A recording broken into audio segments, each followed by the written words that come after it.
السلام عليكم، ازيكم عاملين ايه؟ رجعنا مع بعض النهارده في فيديو جديد. والنهارده بقى هنعمل مع بعض احلى فطيره. سمعتوا الطشه اللي في الاول دي؟ النهارده بقى هخليكي تسقي الفطير كريم كراميل. هتعملي احلى فطيره لاولادك وفي وقت قليل جدا، 10 دقايق بالظبط هتكوني عامله لهم احلى فطيره كريم كراميل. بجد حلو قوي قوي. جربيها وانتي مش هتندمي. لو أول مرة بتشوفي قناة يوميات بسيطة، اشتركي في القناة وفعلي زر الجرس على الكل عشان يوصلك كل وصفة بنزلها سهلة وبسيطة. يلا بينا نشوف الفطيرة عملناها ازاي بكل سهولة وفي وقت قصير جدا كنا مطلعين الفطيرة الحلوة دي. تعالي بقى يلا نشوف التفاصيل وشوفي بقى أنا عملتها ازاي. أول حاجة هتعمليها هتجيبي نص كيلو جلاش. لو موجود عندك في الفريزر ومش هينفع ان انت تورقيه، مش مشكلة، انت كده كده هتقطعيه لقطع صغيرة. يعني حتى لو عندك جلاش والجلاش ده بايت مفيش اي مشكله، جيبي الجلاش وقطعيه كده زي ما انا بقطعه. وكل ما تقطعي حبه اقعدي فرطيهم كده بعاد عن بعض. احنا عايزين الجلاش كله يبقى متفرط بعيد عن بعضه. تمام. نص كيلو على صينيه مقاس 30 ل 28.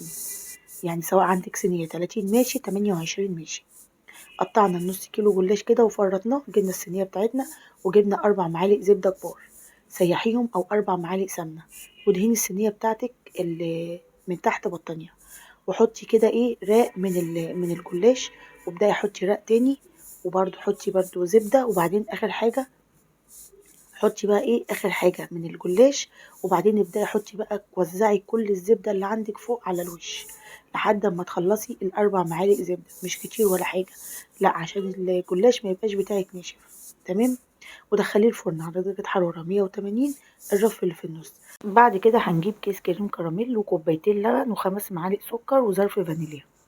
هتحطي كيس الكريم كراميل على كوبايتين لبن على 5 معالق سكر. لو عايزة تحطي 4 معالق سكر حطي، عايزة تحطي 3 حطي. السكر حسب رغبتك انتي. وبعدين حطي ظرف الفانيليا وارفعيه على النار. تقلبي أول ما تدخل في درجة اللي هي بدأت إن هي هتتقل، شيليها على طول من على النار. متخليهاش تتقل، خلي الكريم كراميل يبقى وسط. لا عايزينه خفيف ولا تقيل، لسه بدأ إن هو يقلب معاكي وانتي بتقلبي بالمضرب وبدأ إن هو هيتقل كده. شيليه بسرعة من على النار. يكون هو سخن وكمان الجلاش طالع من الفرن سخن. تحطي الاتنين على بعض على طول. كريم كراميل وهو على النار ايدك فيه، ما تشيليش ايدك منه عشان ما يعملش معاكي تكتلات ويبقى مش حلو ومخرز. احنا عايزينه يبقى ملساء وسايب خالص. طلعت بقى الصينيه من الفرن اهي، ما خدتش وقت خالص. احمرت من فوق ومن تحت وطلع سخنه مولعه. تنزلي كمان بالكريم كراميل وهو سخن مولع عليها.